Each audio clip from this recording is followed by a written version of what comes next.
You could call that a great escape by Brazil because that's exactly what it was. And for the first two matches in the round of 32 of this 2026 World Cup, we have seen that the team that tries to be more pragmatic, more defensive, it's like more overthinking the game ends up losing the game. And the team that takes the game to their opponent ends up winning. We saw South Africa against Canada. Canada showed more intent. South Africa, it seems as if they were wasting time and they were trying to play, for the extra time to probably take it to penalties. That would have favored them more. And what happened? A late extra time goal, a sucker punch by Canada. South Africa are gone.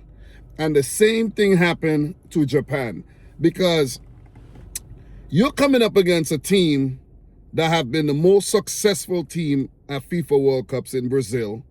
They come into every single tournament as one of the favorites, and you get an early goal through Sano, counter-attacking goal.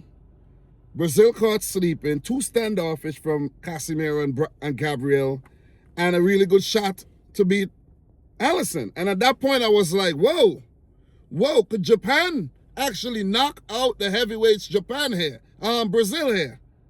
Could it happen? It looked like it could have happened, but let me tell you how it could have happened, right? It could have happened if Japan stayed positive. They kept the foot on the gas, and people might be like, yo, you score against Brazil, you gotta play defensive, you gotta soak up the pressure and try to squeeze out or eke out a 1-0 win. No, it's not gonna happen. It's not going to happen against Japan. Maybe against a team like England. You see what I'm saying? Maybe another team, but not Brazil. Not Brazil. I think Japan took the wrong approach here. You get one against the run of play. You say, whoa, you pinch yourself to see if you're really breathing, see if you're alive. And then you say, you know what, man? If we could get another one, that'll be the game right there. That'll be the game. We go into the next round. We knock out Brazil.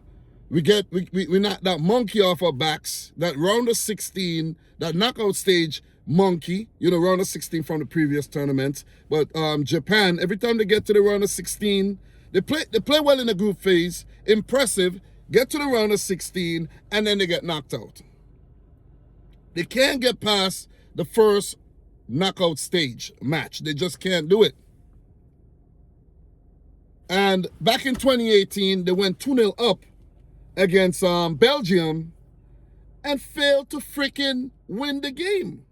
You see what I'm saying? So it's the wrong approach. You cannot play that way. You cannot try to soak up pressure against Brazil. It's just not the right thing to do. Against Brazil, it is not smart to try to soak up pressure. Japan topped their group in the last World Cup with Spain and Germany in their group, right? Brilliant. I just want to show you guys something. That's it. I just want to show you something. You know what I mean? Brilliant. Brilliant back in 2022, right?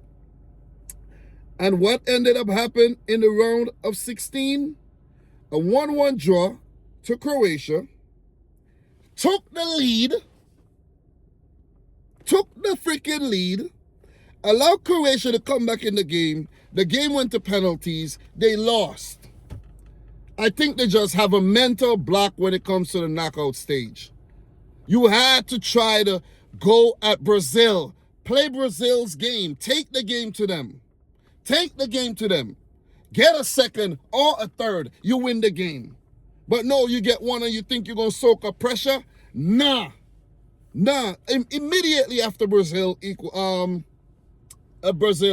conceded, Brazil just they turn up the freaking heat. You see what I'm saying? Brazil turned up the heat. They say, what? Nah, we can't go out. We can't go out. It's too early to go out. It would have been a disgrace if Brazil went out this early. 1-0 at first half, you know, Japan went into the break with, okay, we got the lead. Yeah, how do we approach this? Oh, yeah, we approach this defensively. Come on, man. Come on. I know I would have loved to see an underdog story written today. That would have sent shockwaves to the footballing world. That's good for us, right? We have more things to talk about. You see what I'm saying? But nah. Brazil turn up the heat. Ball into the box. So after, you know, a sustained period of pressure, with even a goal line clearance, Casemiro with a header. I think Guimaraes had a shot as well, you know, that was brilliantly saved. Who else got a shot? Who else got a shot? I think it was Cunha, if I'm not mistaken. But Suzuki came up with some big saves. And then Gabriel with that left-footed curler into the box, deep at the far post. And Casemiro heads it back across in the back of the net. At that point, it was only one team that was going to win that game. And that is Carlo Ancelotti's Brazil.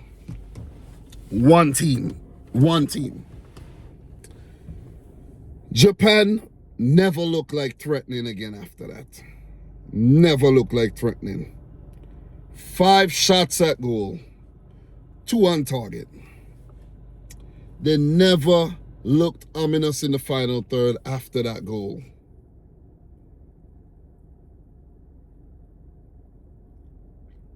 I feel for Japan. You know, the elation of going ahead, but not being able to manage the game right. Not being able to manage the game. Game management could be one of 2 things. You keep what you have, try to prevent the opponent from scoring, or you just keep freaking scoring. That's the way to manage it too, right? There could be a situation where, you know, most people may think, oh, game management, you know, we score, you know. Listen, we score and then you try to defend. No. Brazil took the right approach. Brazil wasn't trying to take that game to 120 minutes. They scored and they wanted to score again. That was it. It was just one-way traffic. 20 shots at target, 20 shots at goal, 7 on target, 62% of the ball, one-way traffic. One-way traffic for like an hour. 29-minute goal, the rest of the game, one-way traffic. You could say Japan almost did it to take the game into extra time. And that would have probably favored them, you know, if they could have shifted into a higher gear, you know, get a burst of energy from some substitutes. And we know the Japanese players could run. We know what they're capable of doing. They're capable of the spectacular. But it was nothing spectacular about what they did today in terms of trying to defend Brazil. Trying to defend a 1-0 lead against Brazil, worst mistake you made right there. Worst mistake. Brazil, just too good. Just too good. When you have, and give it up to Gabriel Martinelli, came off the bench, set up by Guimaraes, beat Suzuki in goal. The Arsenal players coming up clutch and Gabriel Martinelli. Game winner. And even with about 4 minutes extra time played, Japan couldn't even muster up anything creatively to trouble the Brazilian defense. They went out with a whimper after scoring that goal. You cannot defend a team with Cunha, Martinelli, Vinicius, Ryan, Endrick, Paqueta, Guimaraes, Casemiro. It ain't gonna happen. They just too many good players, forward-thinking players, box-to-box players to keep at bay. And that's just my thoughts. You might think something else, but that's just my thoughts. So congratulations to Brazil. They will play the winner of the, I think that's Ivory Coast-Norway match. Yeah, I think that's Ivory Coast-Norway. You know, yeah, the Ivory Coast Norway game is going to be a good one coming up tomorrow. And whoever Brazil plays is going to be a good one as well. It might be Norway. I think I went for Norway. Holland versus, that'll be a good one. But Carlo Ancelotti, you know, he got it right on the day after going behind. Master stroke, made some good substitutions, made the right calls. Some players got injured, but like Paqueta, I think, picked up an injury. But, yo, I think Brazil pulled off a great escape here. Hard luck to Japan. But guys, that's my thoughts. Subscribe if you like the video if you haven't yet done so. And until my next one, peace out. Rich Squad. Peace.